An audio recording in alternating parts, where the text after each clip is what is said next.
दोस्तों आज हम बात करने वाले हैं एक बहुत ही इम्पोर्टेंट टॉपिक पर। रिसेंटली आपने देखा होगा पूरा मीडिया, पूरी वर्ल्ड की मीडिया, इसका मतलब चाइनीज, जापानीज मीडिया, सब लोग इस बात को डिस्कस कर रहे हैं कि जो भारत से एक्सपेक्टेशंस थी कि इंडिया की जो थर्ड क्वार्टर की ग्रोथ रेट है यह ज्यादा खास नहीं होगी, एवरेज ही होगी, वो सारी एक्सपेक्टेशंस को तोड़कर इंडिया ने 8.4% की ग्रोथ को दर्ज किया है। और इसलिए पीएम मोदी ने भी ट्वीट करी थी कि 8.4% पर जीडीपी ग्रोथ रेट का ये जो डाटा सामने आया है वह दिखाता है कि इंडियन इकोनॉमी की ताकत हम किस हद तक जा सकते हैं, क्योंकि हम एक ऐसे समय से गुजर रहे हैं जहां पर दुनिया में हर तीसरे चौथे महीने एक बड़ी इकोनॉमी, खास करके G7 देशों की अर्थव्यवस्था आर्थिक मंदी में चली जाती है। और हाल ही में हमने देखा कि दो बहुत ही महत्वपूर्ण इकोनॉमिकल पावर जापान और यूके दोनों ही चल गए मंदी में। और आज से कुछ दिन पहले ये खबर आई थी कि जापान और यूके दोनों अब मंदी में जा चुके हैं। वहीं भारत ने तीसरे क्वार्टर में 8.4% से ग्रो किया है। तो जापान और यूके की जीडीपी लगातार 6 महीनों से नेगेटिव ग्रोथ रेट दिखा रही है। इसका मतलब इनकी जीडीपी अब सिकुड़ रही है। और जापान की आर्थिक मंदी की वजह से तो जापान अब दुनिया की चौथी सबसे बड़ी इकोनॉमी बन चुका है। नहीं तो जापान पहले तीसरे नंबर पर था, अब ये लोग फिसल कर चौथे नंबर पर आ गए हैं। और अभी तो दुनिया भर के कुछ देश जो हो सकता है कि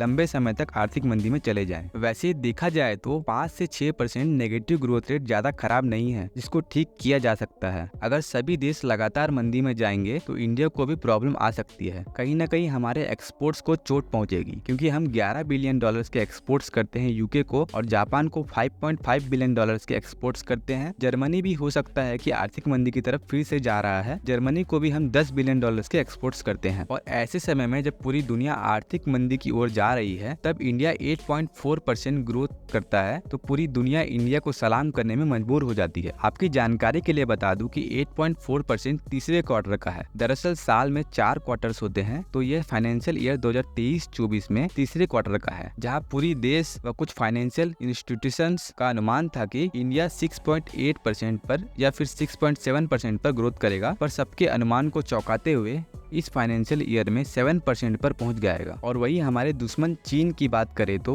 उनका फाइनेंशियल ईयर जनवरी से दिसंबर का होता है, और वो मान के चल रहे हैं कि इस साल उनका ग्रोथ रेट 5.2% पर रही थी। कुछ साल पहले इंडिया और चाइना बराबर की ग्रोथ कर रहे थे, लेकिन जीडीपी ग्रोथ रेट के मामले में चाइना केवल 5% के आसपास सिमट कर रह गया है। मीडिया रिपोर्ट्स का कहना है कि चाइना का जीडीपी ही नहीं, वहाँ की आबादी भी लगातार कम होती जा रही है, और आने वाले कुछ सालों में इंडिया दुनिया की तीसरी सबसे बड़ी अर्थव्यवस्था बनने जा रही है। चलिए मिलते हैं अगले वीडियो में। जय श्री राम।